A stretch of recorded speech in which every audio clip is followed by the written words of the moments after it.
yeah, I came to New York to be a journalist and sent letters out everywhere, and then finally got a call from Elias Clark and met with Sherry up at Human Resources, and basically it's this or Auto Universe. So you don't read Runway? No. And before today, you had never heard of me? No. You have no style or sense of fashion? Well, I think that depends on what you're... No. That wasn't a question. I was editor-in-chief of the Daily Northwestern. I also won a national competition for college journalists with my series on the Janitors Union, which exposed the exploitation of...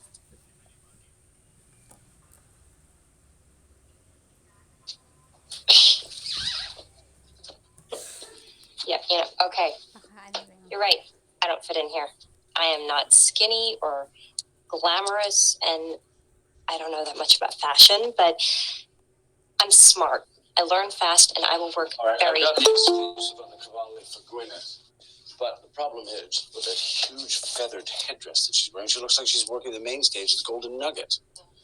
Thank you for your time. He's that sad little person. Are we doing a before and after piece I don't know about? He's that sad little...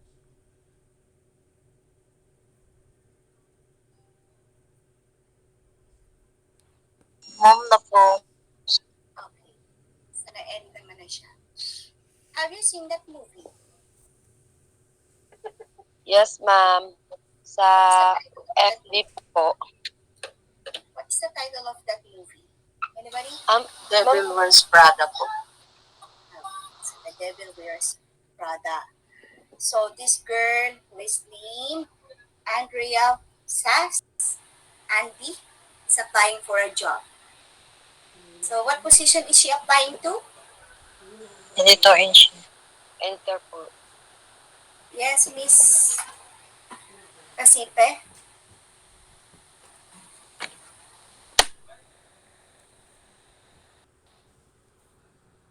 Ano ina-applyan ni Andy Sachs?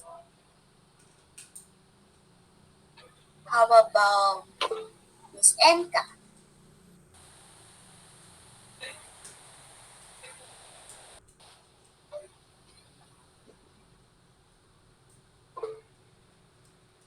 Yes, Miss Divine Grace. Sa pagkakarinig ko po, ma'am, nag-a-apply po siya bilang secretary daw po nung ano. So, actually, Andy is applying for assistant. Okay? Second assistant to the editor of Runway Magazine. Okay? So, ano yung napansin niyo doon sa movie clip? Ano yung... Doon muna tayo kay Andy. Ano yung ano yung dapat si Andy that moment as an applicant? Mr. Esproso. Emproso po, ma'am. Ma'am, based on what I watch, I think she's not ready. Ready? Opo, ma'am, she's not ready. And yung interview po, ma'am, parang informal. Okay. So how about you, Miss Cinco?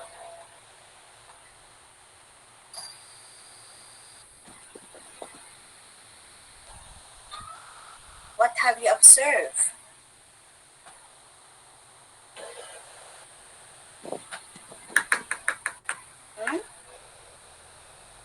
Yes, Miss Cruz. Regine. Ma'am, I think she don't have a pleasant look. She just wear a normal clothes that she wants, and she's not formal for the interview she faced. Okay. So yun yung observe niya. Okay? So, okay, how about you? Yes, please. A comment. Ma'am, even if it is not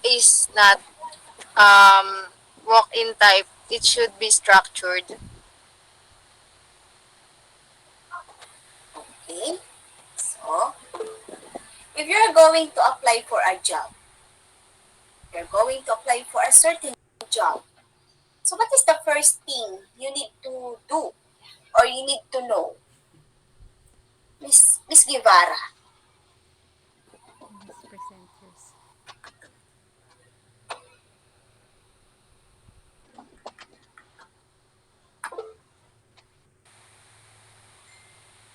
Hmm? Kung mag apply kayo sa trabaho, ano yung una ninyong dapat malaman? May I ask, Mr. Reyes, Tatawag. Mr. Reyes John, Yes, ma'am. yes, so what is the first thing you need to do if you're going to apply for a job? Background of the company. Okay, so background of the company. Bakit? Why do you need to know the background of the company you're going to apply or applying to? Hmm? Bakit po? Kasi po kapag nag-apply ka sa isang company na hindi mo alam yung background niya. Example, mag-apply ka ng secretary sa company nila. Then hindi po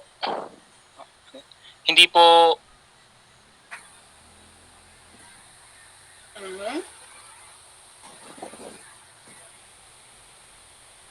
Okay. So, okay. May point naman ng sir. Sabi niya, if you're going to apply for a job, you should know first the background of the company. Okay? So, kapag may nag-alok sa'yo, may nagsabi sa'yo na may job opening dito. Okay? Tatanungin mo, anong opening? Tama po ba? Anong job offer nila? Okay? So, sabi ni sir, you have to know the background of the company. Of course, you have to know the nature of the organization or the company. Okay? Katulad ng tanong kanina ni Miranda Priestley kay Andy. So, you haven't read runway. Sagot niya, no. Okay? So, I want you to remember that video clip kasi we're going to analyze deeper kung ano yung tama, mali, legal ways, at kung ano pang meron dito sa job interview ni Andy with Miss Miranda Priestley. Okay? So, yun mga dapat yung, or dapat na, I want you to remember that video clip kasi ano nga natin mamaya. So, if you're going to interview Andy, or dun sa itsura pa lang ni Andy kanina, and then, sinabi niya yung kanyang educational background and the experience, and then nakita niyo siya na ganyan siya, are you going to hire Andy? Yes, Miss Ellen. No po. Po? Hindi po. Bakit po? Kasi magbabase po tayo sa kung ano yung nakikita natin sa kanya mismo, hindi lang sa mga credentials niya. Kasi kapag nag-work siya, yung work naman niya yung work niya yung pagbabasihan natin kung talagang skills pa siya, hindi yung mga background, educational background. Okay, so sabi ni Miss, kasi yung looks niya ganon. So hindi siya magbe-base sa educational background ni Miss Andy. Am I right, Miss Ellen? Apo. Okay, how about Miss Cervantes? Do you have anything on your mind? Yes, ma'am.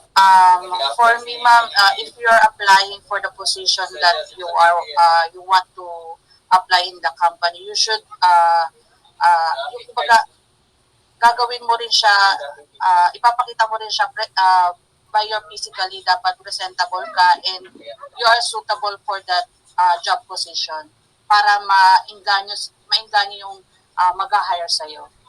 Okay. That's a point. How about Miss Guevara? What is your case?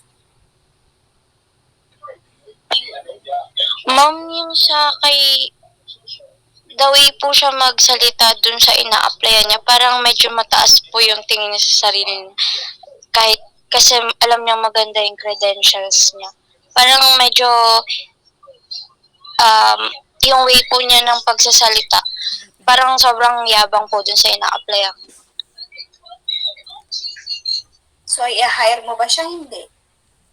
Hindi po, ma'am. Kasi parang ngayon pa lang nagmamataas na siya kapag sa mga company po, kahit naman ano pong credentials nyo, kung hindi po kayo marunong magpakumbaba, lalo na sa HR pa lang or sa a-applyan nyo pa lang, parang mawawala na sila ng amor sa yung tanggapin ka sa work.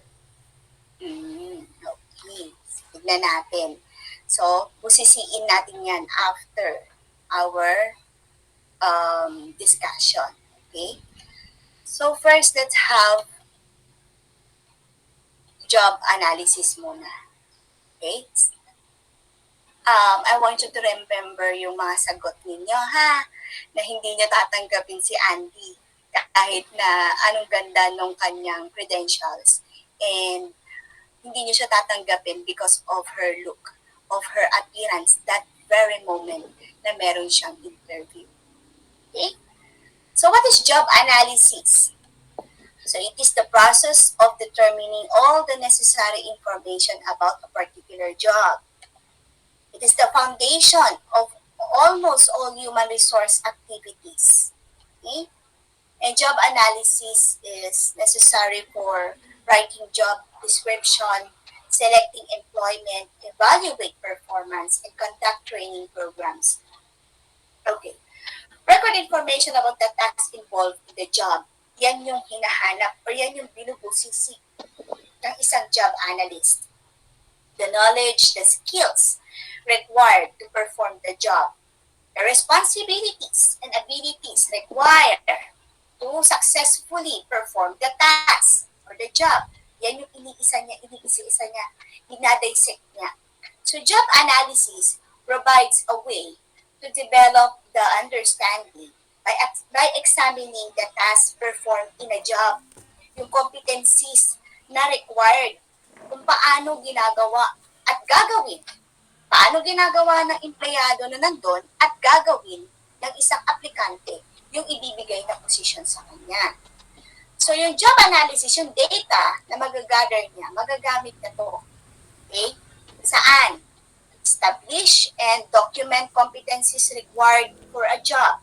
Another is to identify the job relatedness of the task and the competencies needed to successfully perform a job. And another one is to provide a source of legal defensibility of assessment and selection procedure. Kasi job analysis, iniisa-isa niya, ini-scrutinize niya kung ano-ano ba yung mga dapat, required na competencies, skills na kailangan sa isang hinahanap nilang aplikante at sa bawat empleyado.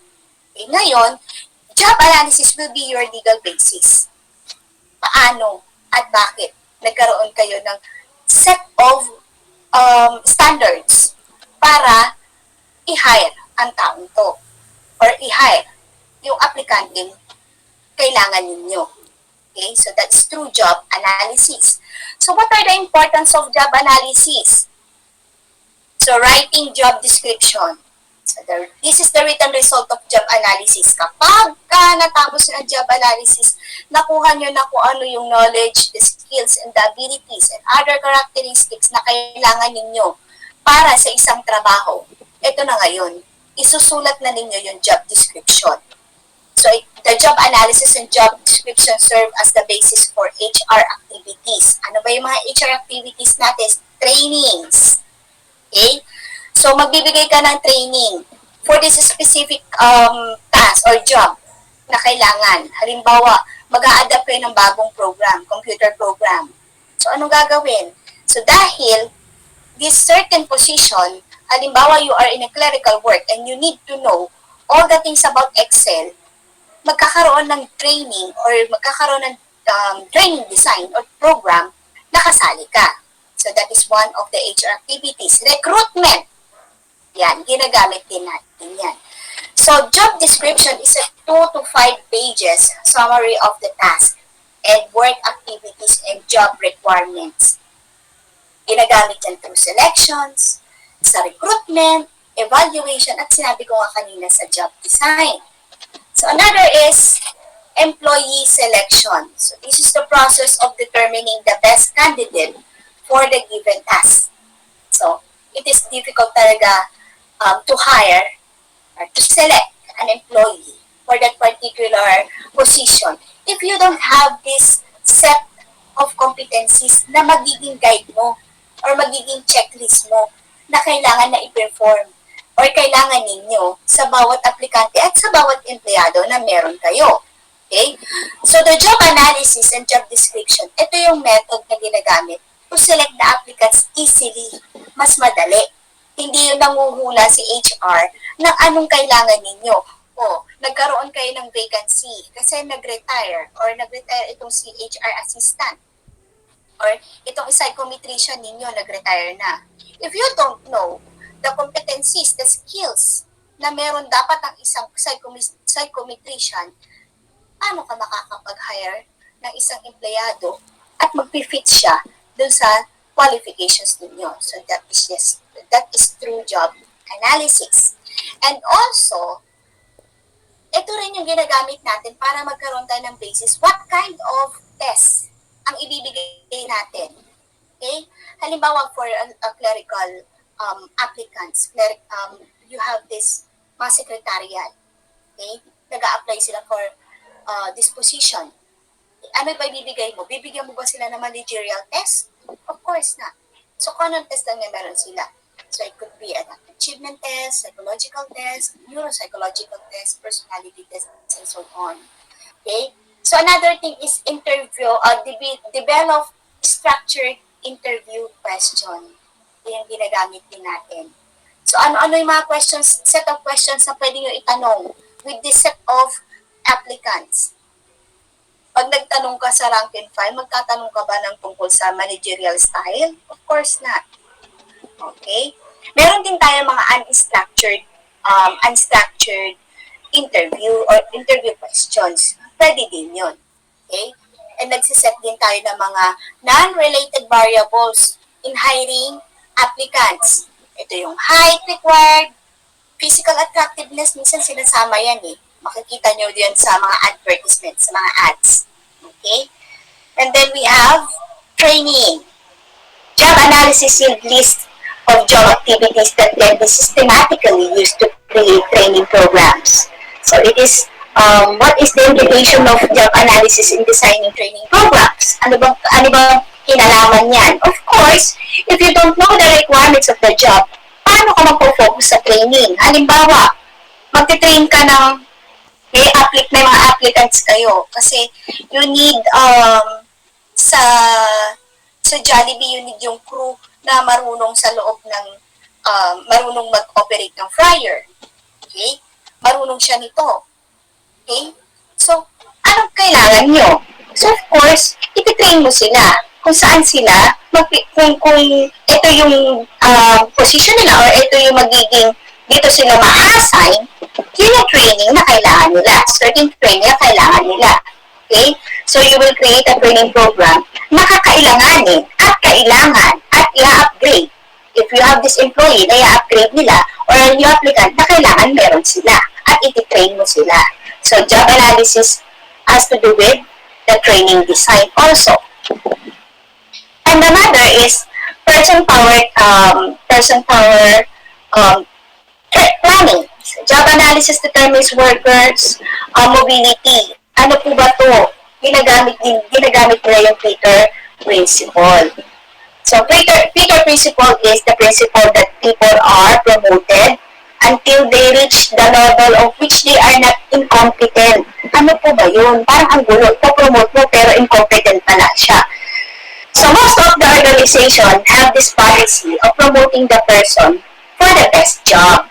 Okay, so Peter Principle, this is a theory that first recognized by a Canadian educator, Dr. Lawrence J. Peter. So sabi niya, may hierarchy daw yan. Yung job position, may hierarchy siya or ranks ng mga empleyado na kung saan umaakyat sila, napopromote sila dun sa rank na hindi sila competent. Halimbawa, ikaw secretary ka. Okay? You're a secretary. And then, you also make at your job. Nakita ka, na-observe, na-evaluate ka, and also you have this recommendation from your manager. Pwede ka maging executive assistant. Okay? So, yung pagiging executive assistant mo, you don't have to do anything with that. Parang hindi mo naman alam kung ano yun. Hindi ka naman tinrain para doon. Okay? So, pwede ka doon. So, ibig sabihin, it doesn't mean na meron isang tao na nasa baba, being the executive assistant, hindi siya kagad yung mapopromote. Okay? Another thing, halimbawa, you have yung manager, mapopromote na siya.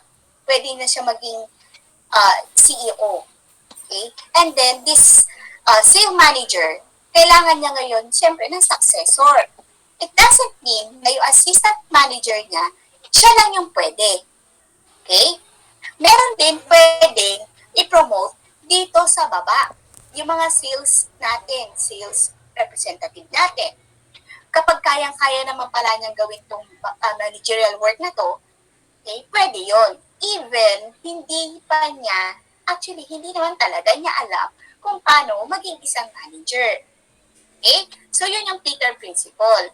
Pwedeng i-hire yung hindi lang yung nasa ibabang, nasa successor mo, nasa baba mo.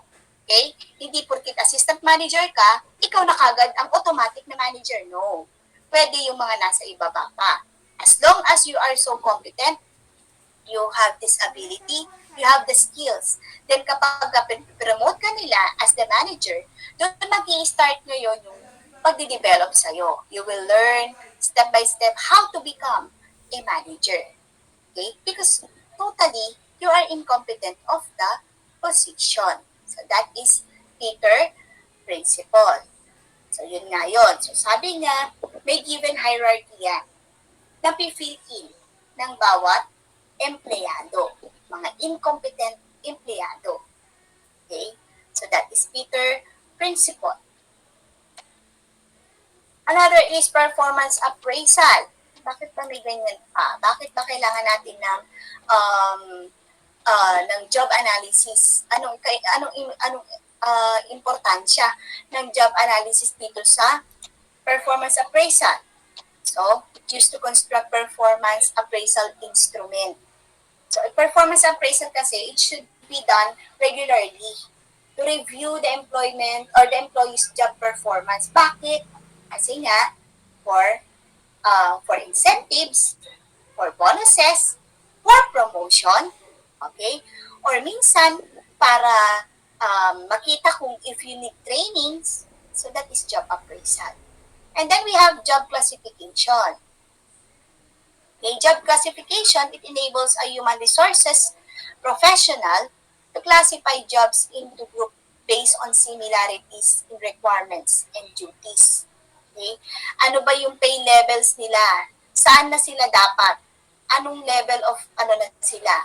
Halimbawa, if you are in teaching, halimbawa nasa education kayo, kung teacher 1 ka, dapat, if you are in the service for 5 years, dapat teacher 2 ka na, napopromote ka na. Okay?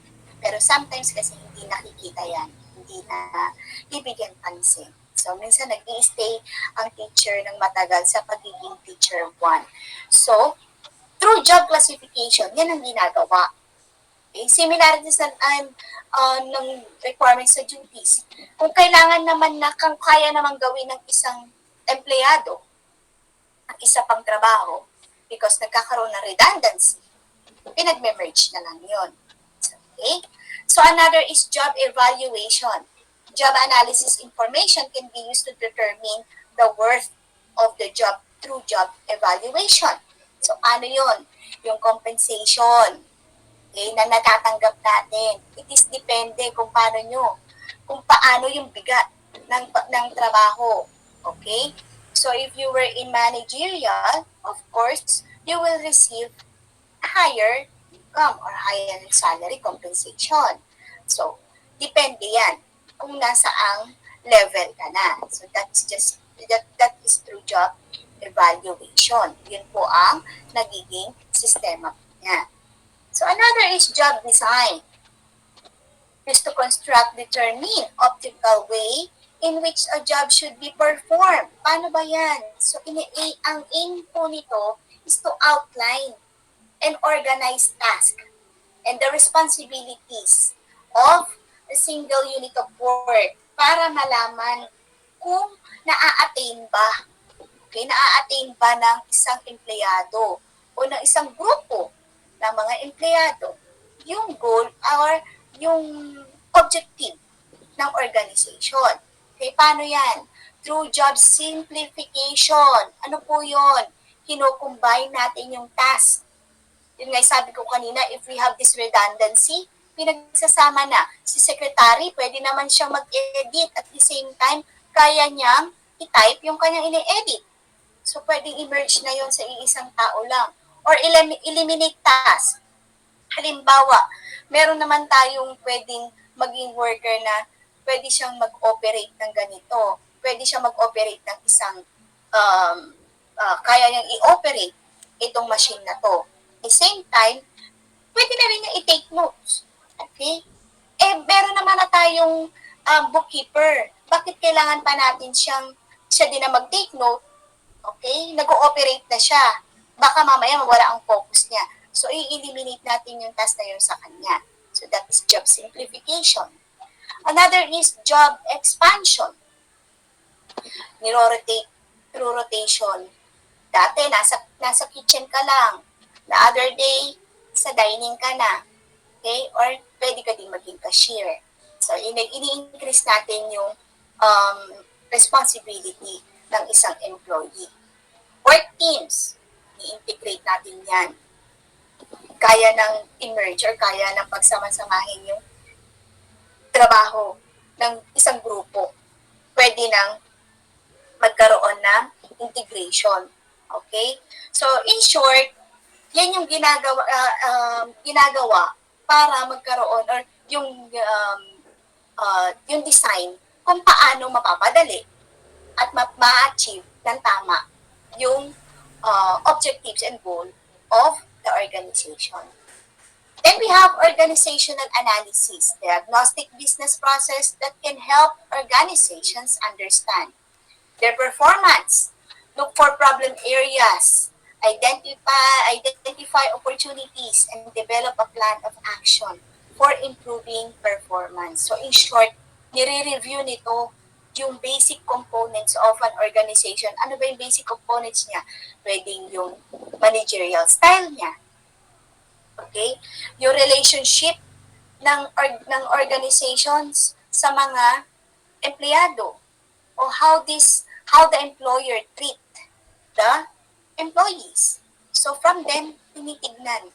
Paano natin mai-improve? Okay? Paano natin madodouble ang productivity ng ating empleyado? That is through job analysis. Yan din na po yan. Compliance with legal guidance. Bakit kailangan yan? Of course, through legal guidance. Okay? Actually, there is no law specifically na nagbabound or nagre-require sa job analysis, na magkaroon ng job analysis. But then, job analysis will be your basis, your guidelines sa mga court cases. Okay? So, with lahat ng job analysis, ang ginagawa natin dyan, may kaakibat yan na law. May kaakibat yan ng mga labor codes na kailangan natin. Para yan na ibangga mo kapag ginagawa mo yung job analysis. So, meron tayo Uniform Guidance on Employee Selection Procedure. So, that is the 1978. Meron din tayong Equal Employment Opportunity Commission. Diyan din nakastate ko ano yung mga dapat mga guidelines sa pag-employ ng mga empleyado. Equally treated. Okay? Then we have the concept of job-relatedness issues. Yung mga HR programs, meron tayong health and safety, social welfare, labor laws, nandyan lahat yun. Kailangan na makita yan. And hindi basta-basta naglalabas ng result ang job analysis, ang isang job analyst or ang group of job analysts nang hindi yan nagkakaroon ng legal basis. Dapat dyan merong legal basis lagi. Okay. Do you have any question with the importance of job analysis? None so far? Guys? None po. Wala po. The importance of job analysis, yan yung dapat naman na tayo. Okay? Dapat stick natin yan. Next, we have how to write a good job description. Pagka nandun na kayo sa field, dapat alam ninyo kung paano sulatin o isulat ang tamang job description. Kasi ito, yung magiging result ng job analysis ninyo, yung job description. Okay? Okay? Let me ask you first. From the word job description, why do you think na dapat you have a clear and concise job description pag nandun na kayo as an HR staff or HR personnel? Why do you think job description, concise and clear job description is essential sa inyong business or organization? Let's have Miss Gabion. Bakit kailangan na meron kang clear and concise job description? Yes. Hello po, ma'am. Para po, ma'am, malinaw po yung mga apply po is may parang related na experience dun po sa may job description po. Para po alam nila yung ano po yung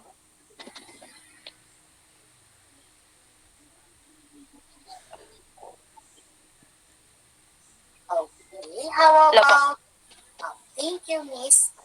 How about Miss Gonzalez? Ma'am, I think to help identify particular skills of the employee and the abilities that are needed in the company that they are applying to. Okay. Very good. Okay. How about Mr. JB? Mr. JB? JB po, ma'am, o Jamie? Okay. Jamie is the girl. Yung isa JB, der. Same, same female po. Okay. Sorry. Okay. How about Miss JB? B with a B. Hello po. Hello. Yes po. Why do you need to have... sige, Jamie. Miss Jamie, bakit Yes, po? Have this clear. You have to have a clear and concise job description. So that the company may us easily see if we are fit in the position that we are applying for. Okay. Anong gamit ng job description sa inyo as an employee? How important that you should know and you have this clear understanding of your job description. Bakit at paano makakatulong sa inyo ito? Yes, Miss Albes.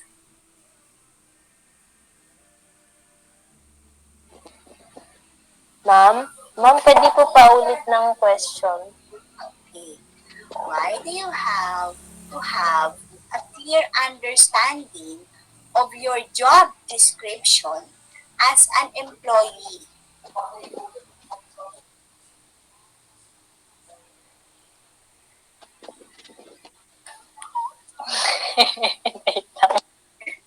Okay, sige, rephrase ko ha. Halimbawa, empleyado ka na. Okay? Bakit kailangan alam mo yung job description mo?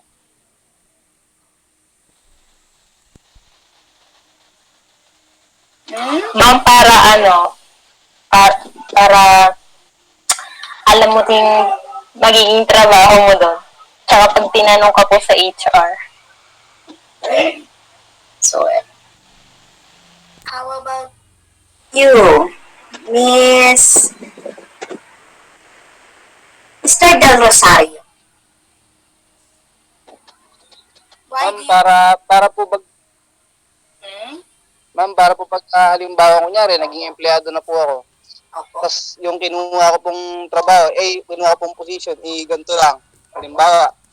Tapos kaya po importante yung job description. Para pag pinagawa po ako ng ibang bagay, sasabihin ko po na, ito lang naman yung apply ko ganun. Para alam ko yung limitation ko kasi yun lang naman yung kinuha kong position Okay. So, job description will support you as an employee to say no.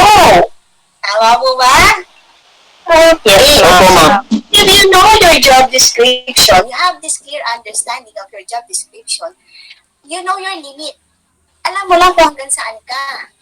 But sometimes we have these values kasi, we have this ugali. Di po ba? Bilang isang Pilipino, minsan we cannot say no. Tama po ba? Minsan pag sinabi sa inyo, pakigawa mo nga to. Sige naman no, kasi manganganak na yung asawa ko eh. Okay? In there's such unexpected or avoidable circumstances, hindi tayo makahindi. But then, minsan kasi, meron talaga tayong mga superior or even kapag kabago ka, may mga abusive talaga na mga katrabaho. Talagang itatest nila yung patience mo. Gawin mo naman to. Sige na ho. Tipla mo man ako ng kape o. Mga ganon. Diba? So, with your knowledge of your job description, alam mo kung ano yung content at hanggang saan ka lang. At alam mo kung ito ka lang dapat. Okay? So, this will be your support. Ito yung magiging ito yung magiging sandata mo. Okay? And, kapag dumating yung panahon, nasabihin sa'yo ng manager mo na, Miss, dalhin mo nga yung folder na red dun sa bahay ko. Mga bandang 10 p.m. 10 p.m. mo dalhin. Okay? Pwede mo siyang isu. Okay?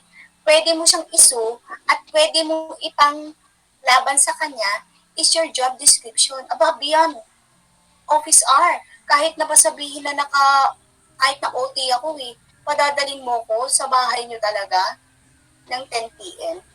So that is one good point. If you have this clear understanding of your job description, you know your limits. Okay? So alam mo all the details that you have. So, paano ba ito sinusulat? Pagka nandun na kayo bilang isang HR personnel, paano natin susulat to? Dapat alam niyo yan.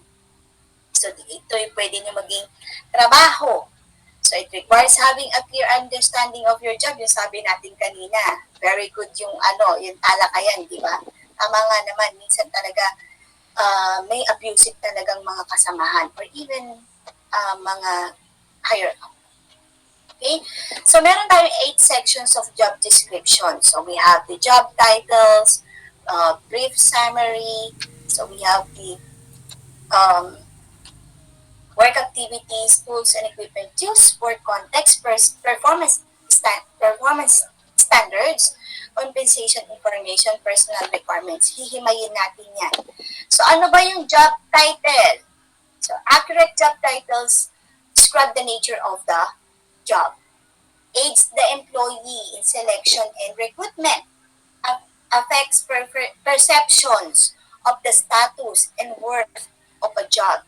Siyempre, pagkakita mo pa lang kung ano yung job title na hinahanap or a-applyan mo, alam mo na kagad, will pop in your mind automatically kung ano ang klase ng trabaho na meron ka. At nilinya kagad, anong skills na meron dapat ako para dyan. Kahit hindi mo pa nakikita yung kabuuan ng ads, dyan pa lang sa title, dapat magpa-pop up na kagad yan sa isang aplikante na makakakita niyan. For example, we have the job quality nurse. Okay? Or halimbawa nakakita kayo sa ads, HR personnel. Okay? Ano kagad na magpa-pop up sa mind ninyo? Oops! HR personnel. Graduate ako ng BS Psychology. Check. Okay? Ano pa kaya?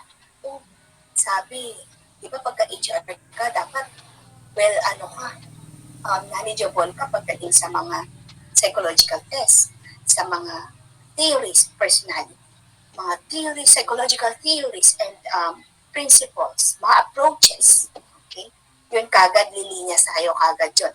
By simply looking at the job title, doon kagad makikita mo anong status ng job ang kailangan mo o hinahanap mo or papasukin mo and the worth of the job. HR staff, HR personnel, medyo mabigat. Okay? Kaya ko ba to? Yun kagad ang tanong. So, dapat maganda na kagad ang job title ninyo. So, you have this work, the brief summary.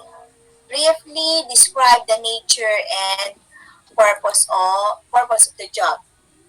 This summary can be used in help wanted advertisement, internal job posting, and company brochure. Yan ang ginagamit natin. Okay? So, how do you write your job description summary? Ano naman nilalaman yan? Describe the basic purpose of the job. Okay? List down duties in order. Kailangan mula sa pinakakailangan, pinaka-importanting duties niya. Down. Okay? So, halimbawa, if you're an HR personnel, good at job, making job design, okay? Handling people hanggang sa pababa, hanggang sa dumating lang yan sa pagdating sa mga clerical works. Okay? So, begin your sentence with action word, action verb. Okay? You give examples to add meaning. Kasi minsan parang ang dating, ipapakita mo, like, administering psychological test, like, and so on.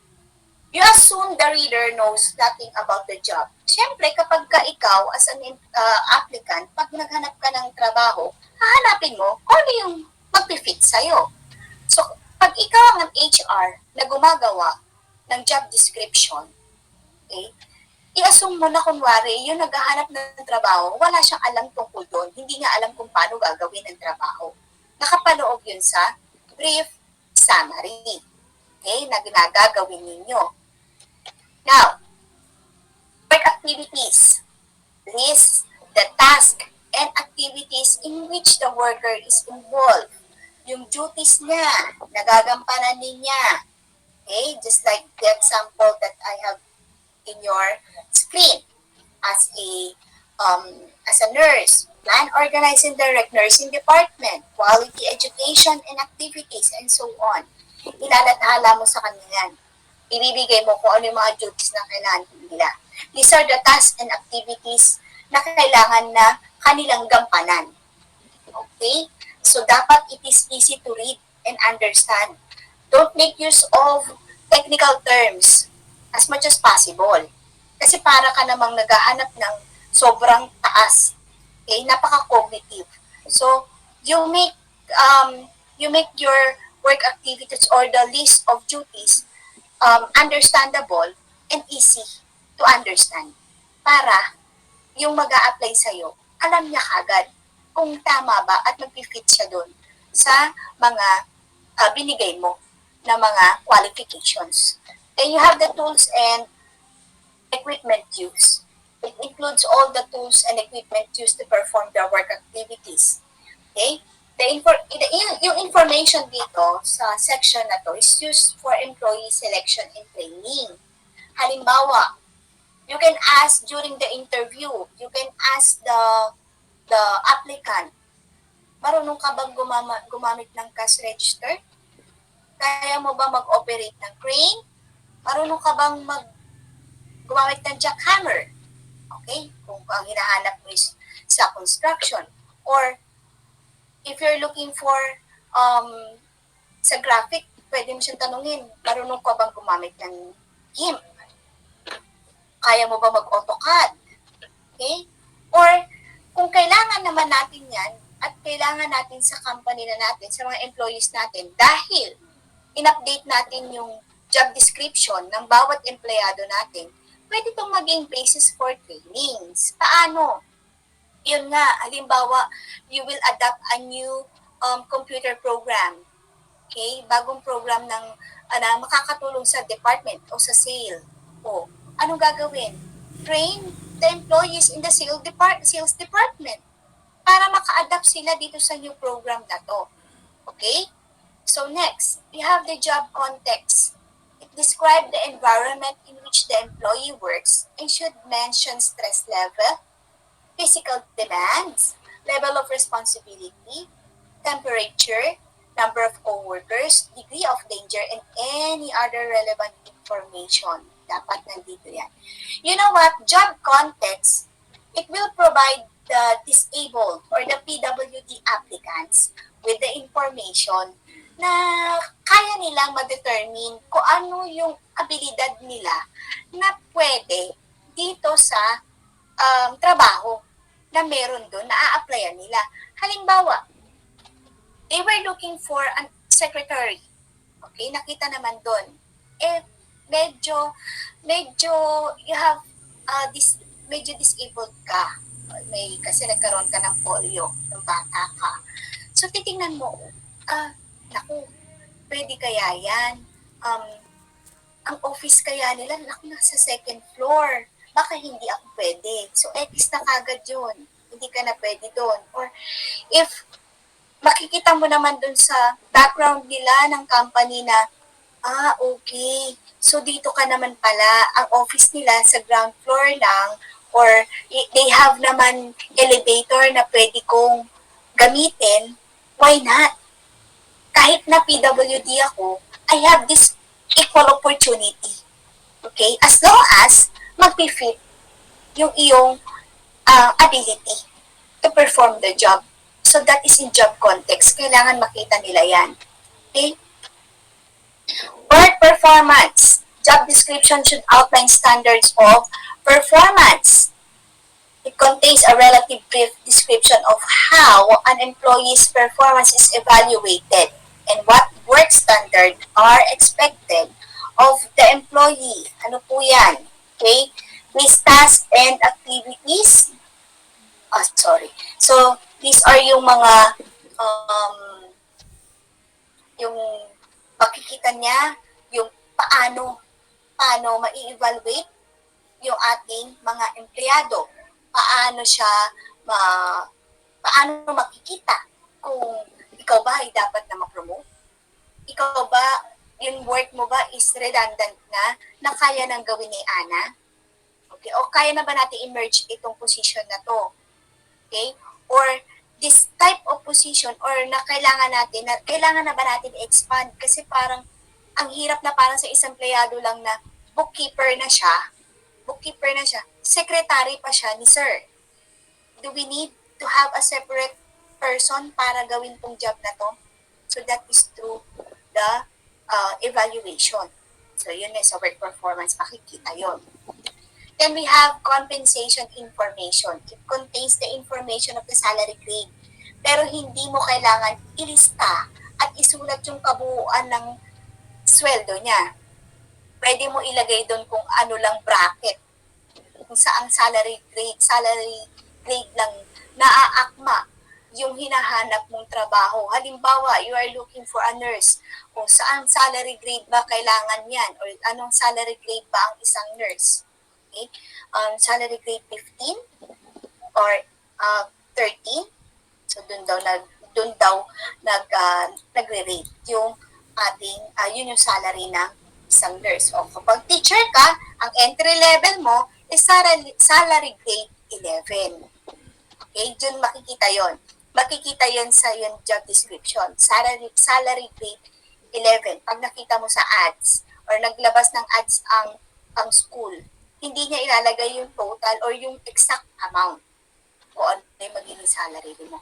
Sa bracket lang ilalagay. Then we have job competencies. Ano ba itong job competencies na to? It contains job specification or competencies. So ano ba pagkakaiba ng job competencies and job, yung sinasabi na job specification? So before kasi, ang ginagamit talaga is job specification. So it is relatively dated na noon pa na ginagamit. So it refers to the KSA. Anybody know what is KSA? Anybody? What is KSA? Okay. KSA is, okay. Knowledge, skills, abilities, and other characteristics. Okay. Ngayon, ang gamit na natin is KSAO. KNS. So, before, KSA lang. So, which is the knowledge, skills, and abilities sa job specification. Then, nag-transform ito into competencies. Okay? So, yung competencies is more common term used today na ginagamit na natin as KSAO, which is knowledge, skills, abilities, and other characteristics. These are needed to perform the task identified in the job analysis. Nung nalaman na nila kung ano yung sa result ng job analysis, ito na ngayon, hihimayin na nila ano yung mga KSAO na kailangan to perform the job. Okay? So, meron tayong dalawa na divide yan. Yung first na KSAO, yun yung mga ino-obtain natin habang nag-hire tayo or nag-recruit tayo, and then another KSAO habang ikaw ay employed na at kailangan na sa training. Okay? So that is job competencies na ilalagay mo sa job description. Ano-ano ba yung kailangan?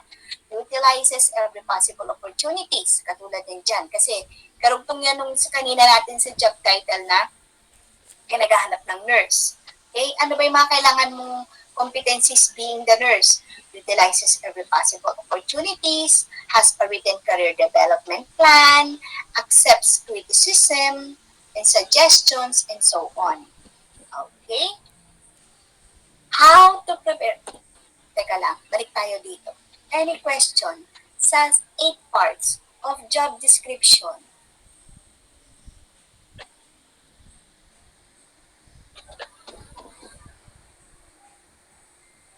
Okay?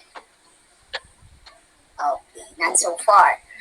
Preparing for a job analysis. Ano ba ginagawa yung job analysis? Parang ang bigat. Parang ang ano naman ng job analysis na to, kung titingnan natin. Kasi from the word job analysis pa lang, ang dami niyang scope, ang dami niyang gagawin. Okay? Ang dami. Okay? So, sino-sino ba ang dapat mag-conduct ng job analysis? So, job analysis is done by trained individuals in the HMT or the Human Resource Department. Okay? So, it can also be conducted by job incumbents. Sino ba itong job incumbents natin? Anybody? What do you mean by job incumbents? Ano ba yung sinasabi nating job incumbents? Who are these people? Anybody? Job incumbents? Ma'am, yung manager po ba? Okay. Supervisors. Okay. Sila yung mga job incumbents natin. So, and another is, pwede rin ang mga outside consultants. Remember that we have last time, yung mga consultant firms na pwedeng mag-conduct ng job analysis, pwede mag-conduct ng job selections and recruitment, sila din yun. Pwede rin tayong mag-hire ng mga consultants, outside consultants, if yung HRM or the HRD is not capable of doing the job analysis within the organization. But pwede rin naman na nasa loob ng organization. Pwede naman yung mga taga-HR, but then they should be well-trained of the job kasi hindi basta-basta ang pagkakandak ng job analysis. Okay? Next, how often a job description be updated? So, job description should be updated if a job changes significantly. Okay? Kung ito ba ay nadagdagan, kung ito ba ay kailangan bawasan, kung ang job description niya ba ay kailangan i-upgrade. Okay? So, ang interesting reason why job description need to change across the time is dahil may job crafting. Okay? Take note of the word job crafting. What is job crafting?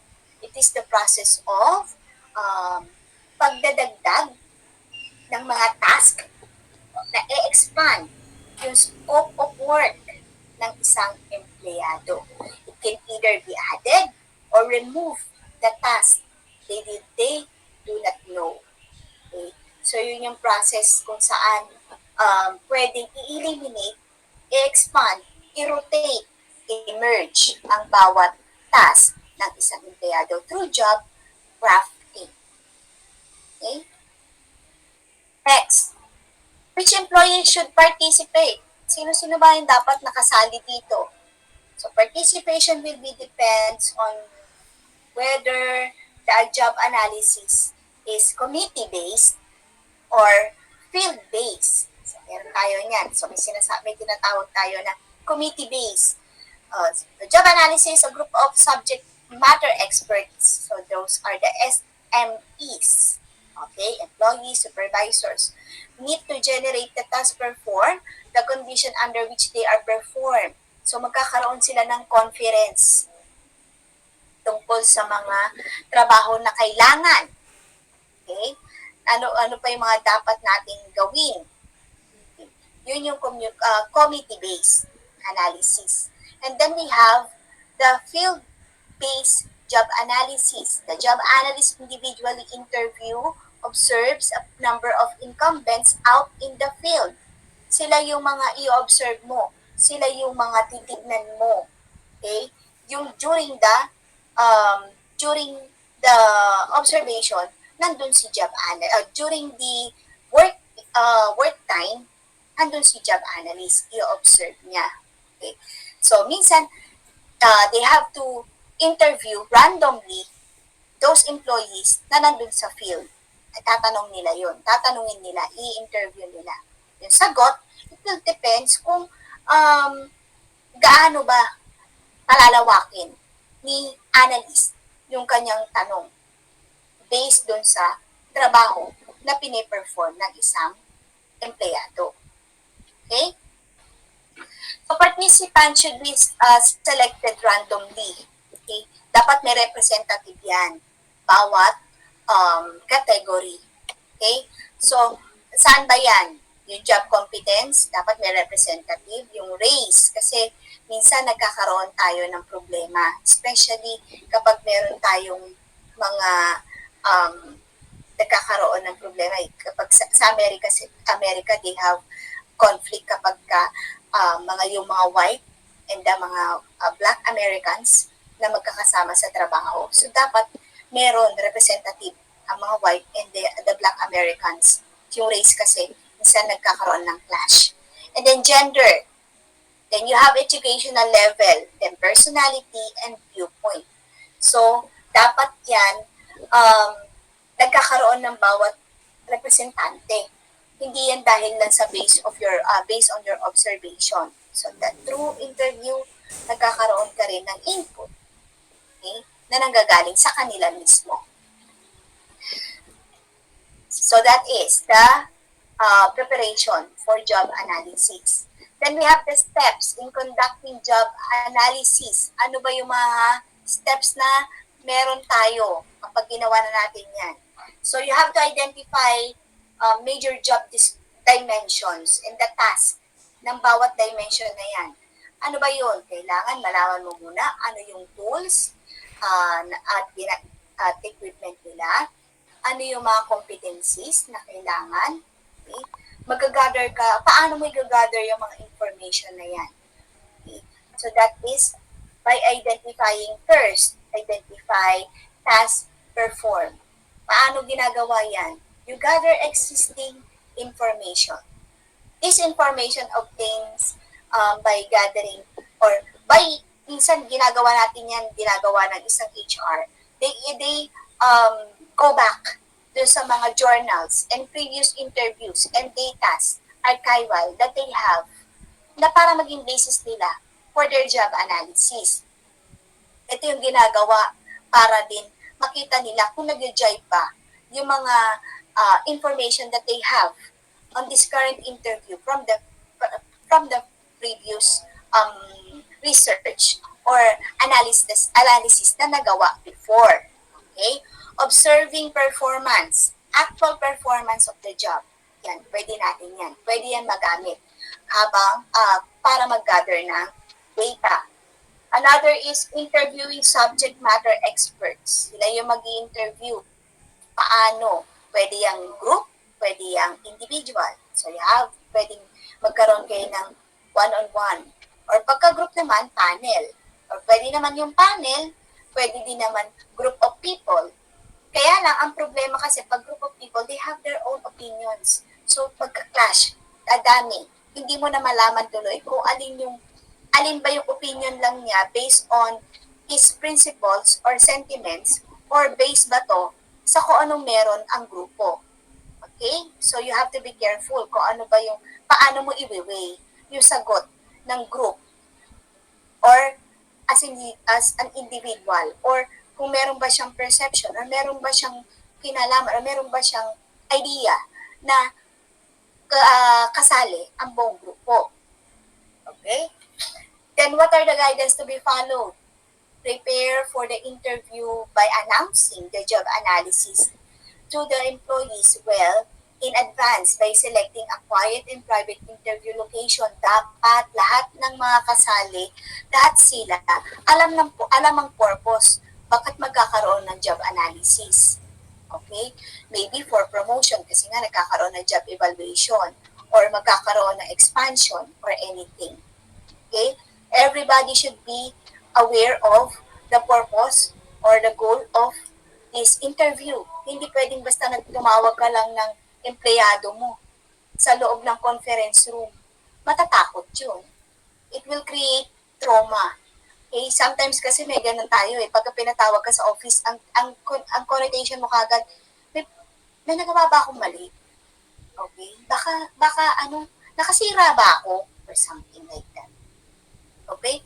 Open the interview by establishing rapport, putting the worker at ease, and explaining the purpose of the interview. Pag upo niya, you can actually ask, oh, how was your day? Okay ka lang ba?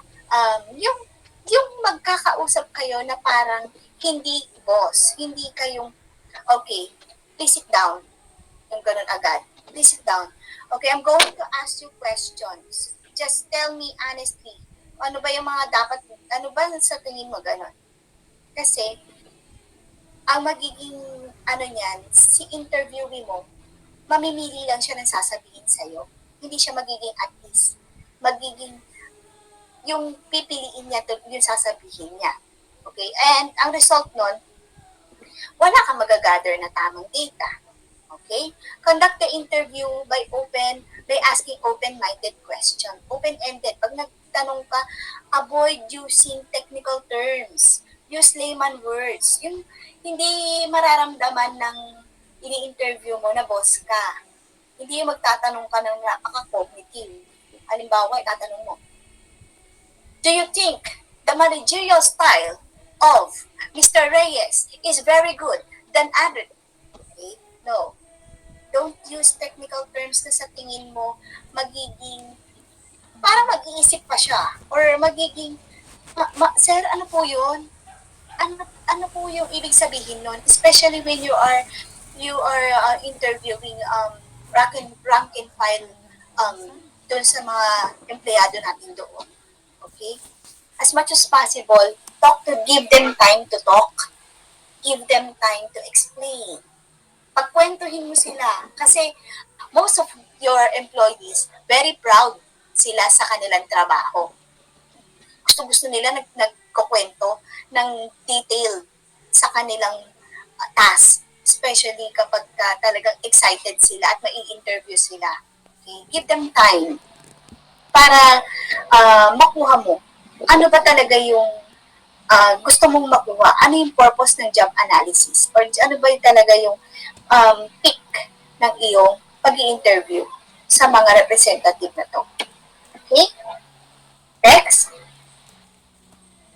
With a committee-based approach, yung kanina sinabi natin, kapag kayong mga managers na or the team leaders magkakausap, they will brainstorm. Ano yung mga major duties involved? Okay, so we are looking for, i-direct mo sila. We are we're going to expand the HR department. So we are needing another psychometricians. Okay? So ito na. Ano yung duties? So silang mga tao silang mga SMEs, yung mga experts na to, sila yung mag-brainstorm, ilalabas nila, ano ba yung mga competencies na kailangan as a psychometrician? Ito, ililay down nila yan. I-outline nila ano mga yan. And then, ano lang ba doon yung talagang importante? Of course, when you are in a group of people na very good, na talagang expert, ang dami yan. Ang dami nilang alam. Isusulat mo yan isa-isa. And then, i-rate ninyo. Ano yung pinaka? Yung susunod. And hanggang sa mapunta kayo sa pinaka-less na importante. Okay? So, yun nga, nasabi ko na, you will identify the task from the most important to the least. Okay? Then you will summarize it through your job analysis report. The Ammerman technique, job analysis interview, which a group of job experts identifies the objective and standards to meet by the ideal worker. The result of these procedures will yield a set of important objectives and the behavior necessary to meet them. These behaviors can be used to create employee selection test. Ano ba yung kailangan lang na test niya? Katulad ng nasabi ko kanina. So, to develop, ano ba yung mga training programs na kailangan? Ano yung kailangan na evaluate na performance nila sa mga current employees, okay? So, a good way to, yun nga, sinabi ko kanina, para malaman saan ang focus of training, saan, ano yung mga battery of tests na kailangan lang. Magbibigay ka ba ng test? Sa naghahanap ka lang ng secretary, magbibigay ka na ba ng managerial test? Of course not. So that is one. Okay? The next, observing incumbent. As the job analysts observe incumbents performing their job in the working setting. Doon ka mismo, makikita mo na, titignan mo sila. Okay? I-observe mo sila during working hours. Okay?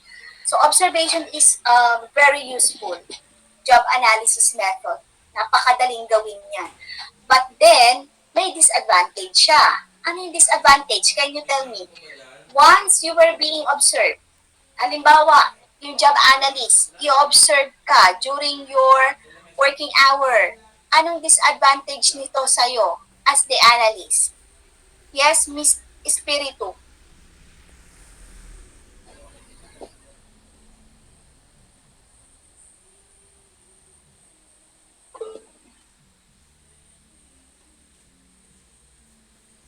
Kung ikaw yung job analyst and you're going to observe the employee or the incumbent during working hours or while performing the job, ano magiging disadvantage nito? Yes, Miss Abok.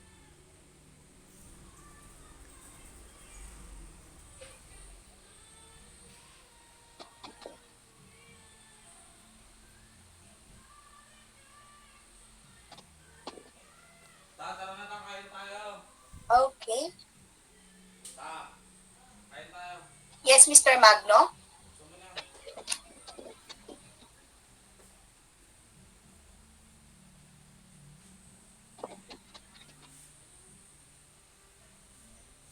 Sige, Miss Lady Pauline. Ma'am, mas hindi po makikita yung real behavior ng employee while working po. Bakit? Kasi po, alam po ng employee na ino-observe siya. So, gagalingan niya ng gagalingan hanggang sa makuha po niya yung loob ko. Okay. So, yun yung advantage kasi very obtrusive. Yung habang nagtatrabaho siya, di ba? While you were, kapag alam mo na you were being observed, binabago mo yung attitude mo your behavior towards your work. Di po ba? Nagagaling-galingan ka, or parang ginagawa mo yung trabaho mo na hindi naman the usual na ginagawa mo. So, yun yung isang disadvantage kapag hindi ka makakuha ng accurate picture. Okay? Hindi ka makakakuha ng isang accurate picture kung paano niya ginagawa yung trabaho. Okay? So, sabi nga ni Mr. Sauda, Miss Sauda.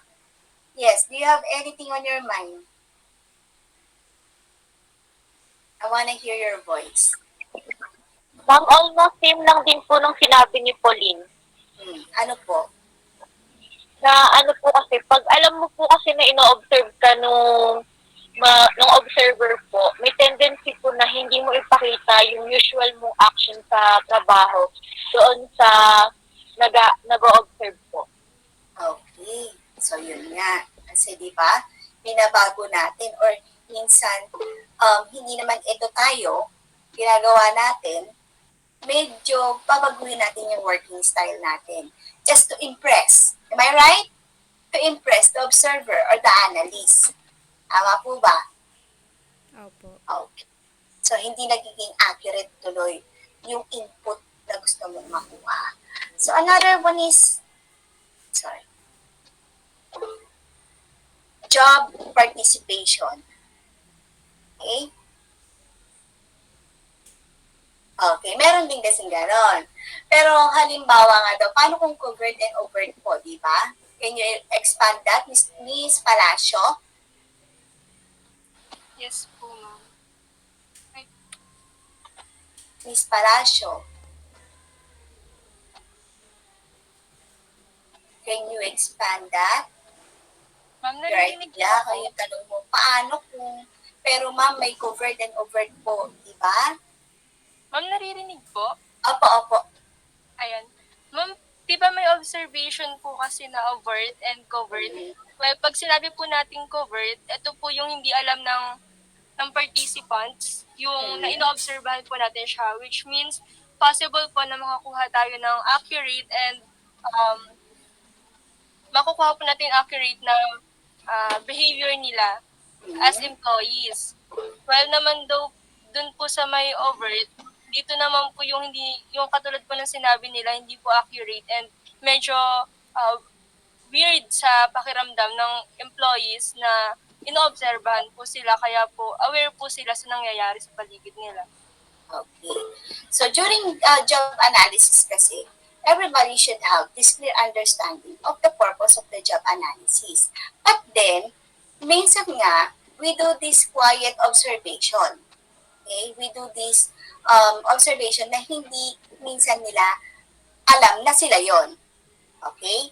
So, randomly kasi naman yan. But then, the company or the organization has this knowledge na magkakaroon ng job analysis. But you're right, there is covert and overt observation. Okay? So, ginagawa naman yan. Pero, yun nga, after that, dapat may debriefing na. So, yun doon na malalaman. So, minsan, hindi lang naman kasi, kapag ka sinabi nyo yan, within the, yun nga, halimbawa sa committee based lang siya. Yung higher up or yung immediate supervisor mo, minsan, di ba, pagka nasa department ka, nagbibigay sila ng tip Okay? O magkakaroon kasi ng evaluation. Do this. Okay? So, ganon. O, minsan, kapag ka nagkaroon ng committee-based conference o nagkaroon ng meeting, they just say, magkakaroon ng ganito, but please, lang muna natin, i-descript natin this information so we can get a better input from the random participants. Okay? So, that is one. So, kaya lang yun nga, yun talaga yung nagiging disadvantage if you're going to observe those incumbents habang ginagawa nila yung kanilang trabaho dun sa setting, sa worker setting. Okay? Job participation. Are we done with observing incumbents? Yes, ma'am. Okay. So, job participation. So, one can analyze a job by actually performing it. It is easier to understand every aspect of a job once you have done it yourself. Sabi kung ikaw daw mismo, nagawa mo yan, or ikaw mismo, naka-experience nun. So, the technique is it, ng analyst, if mas maiintindihan niya yung pag-a-analyze niya ng certain job na to, or some certain task na to, she can easily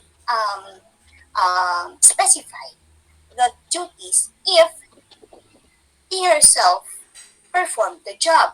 Okay? Ang ginagawa nila minsan, yung mga unfamiliar job ginagawa nila sila sa short period of time, ginagawa nila or sila mismo ang gumagawa. Okay? Nung trabaho na yun. Pero, yun nga ay limited lamang. Okay? Very quick training lang and minimal consequence para ma-minimize minsan yung hindi magandang effect sa job participation. But, mas mapapadali kasi yung ginagawa na trabaho ng isang analyst if siya mismo na-experience niya kung anong hirap, anong dali, at ano ba talaga ang trabaho nitong gusto mong itong job na na-identify ninyo during the pag-a-analyze ninyo. So, through job participation. Okay? Then we have, it's already 8:34, okay lang. Ano lang tayo ng konti, matapos lang to. Yes. Okay. lang po. Okay, right task statement. A properly written task statement must contain action and an object. Okay, may characteristic yan. One action should be done to one object. Okay, ano ba yung mga kailangan dyan? Meron tayo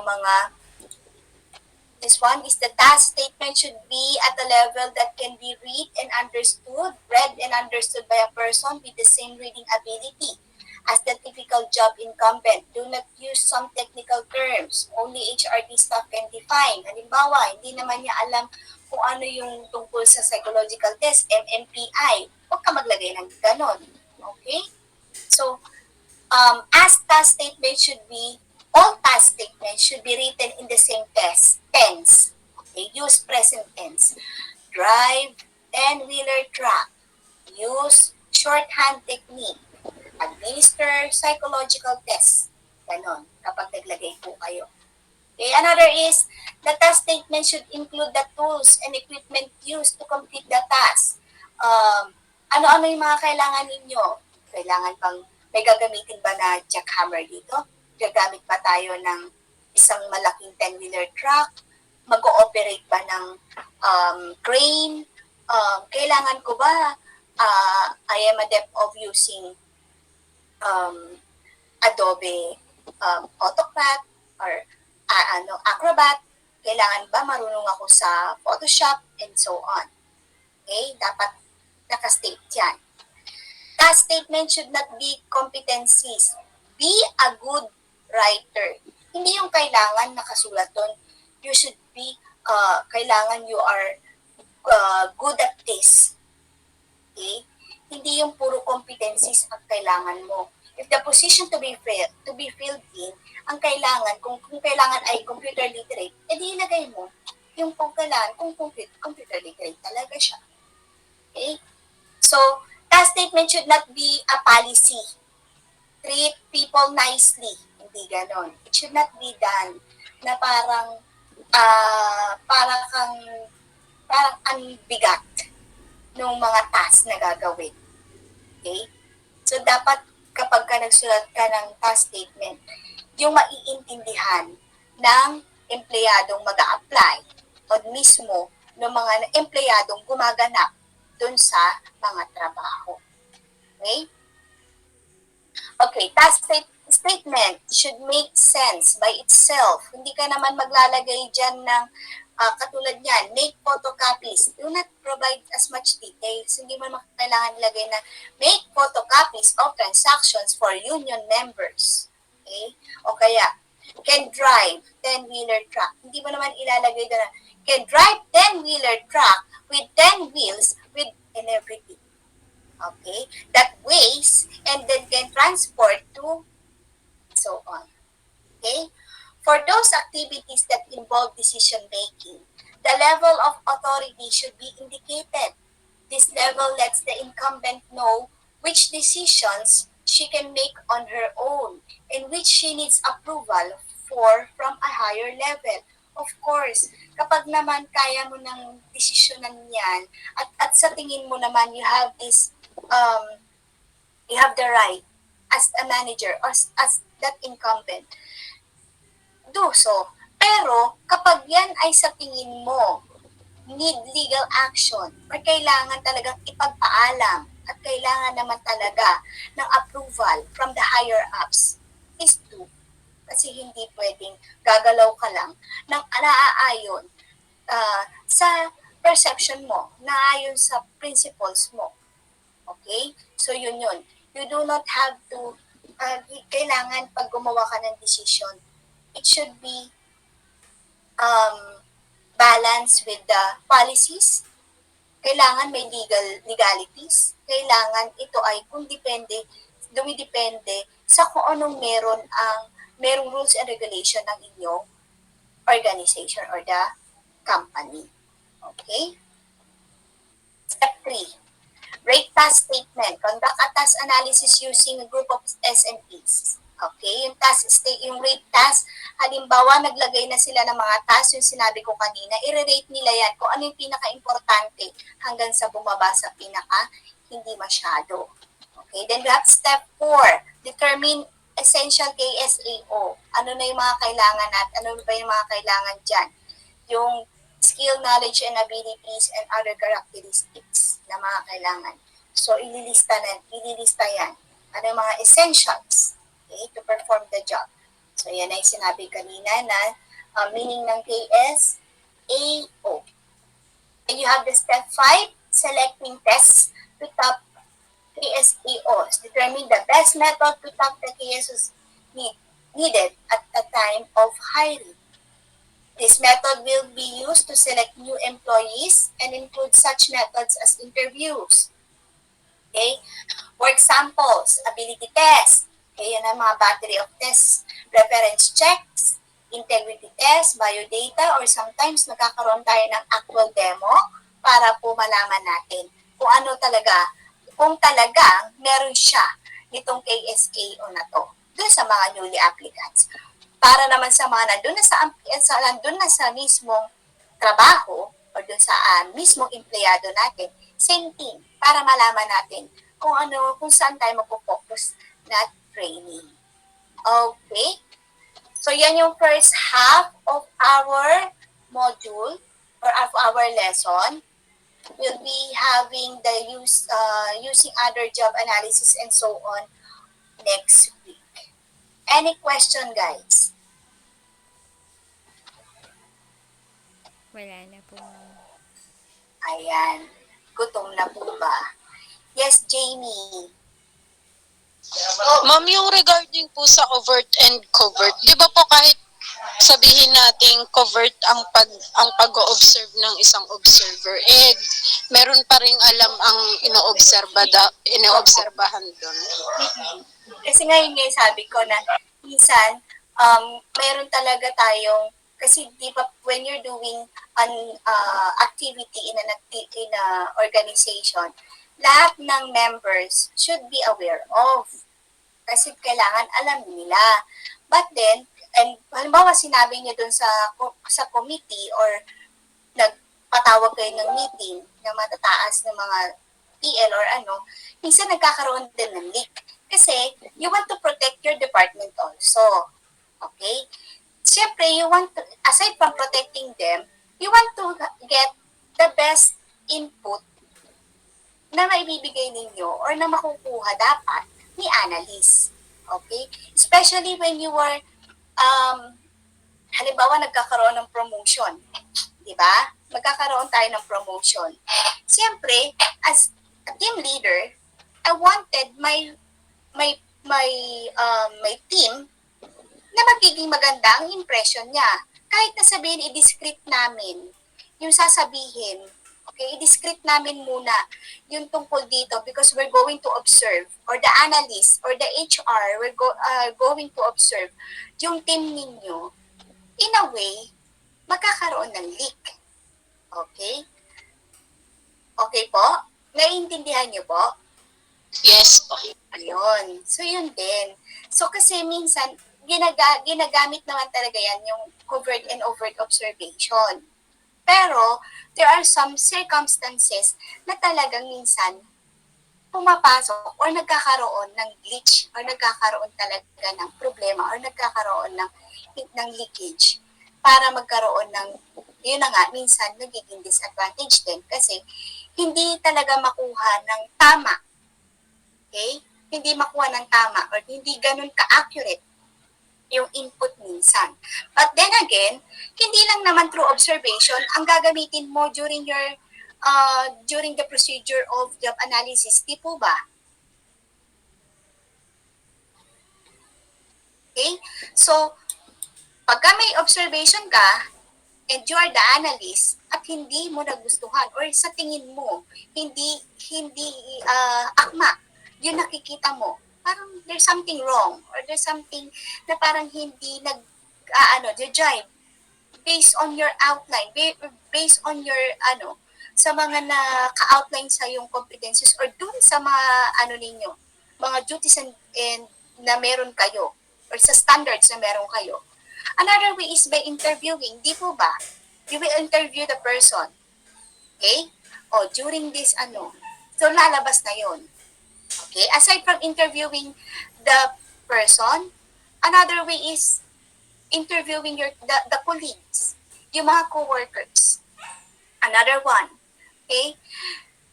Titignan mo uli yung kanyang, yung kanyang previous data, yung kanyang mga previous evaluation, yung mga previous journals na meron na ginawa. Titignan natin. Okay?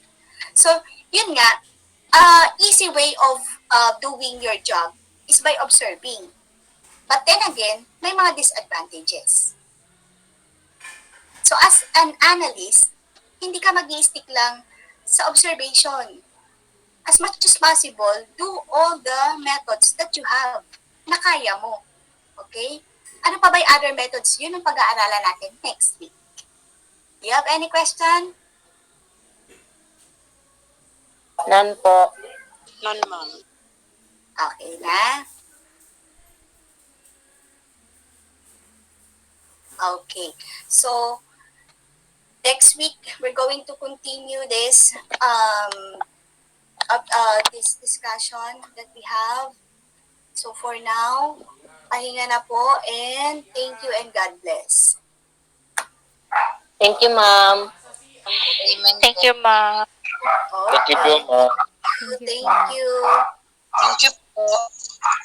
May question pa po ba before we... Thank you po, ma'am. Wala nang question? Wala na po. Thank you Sure, po. sure. Okay, thank you. Good night. Thank you, ma'am. Good night po. Good Thank night. you.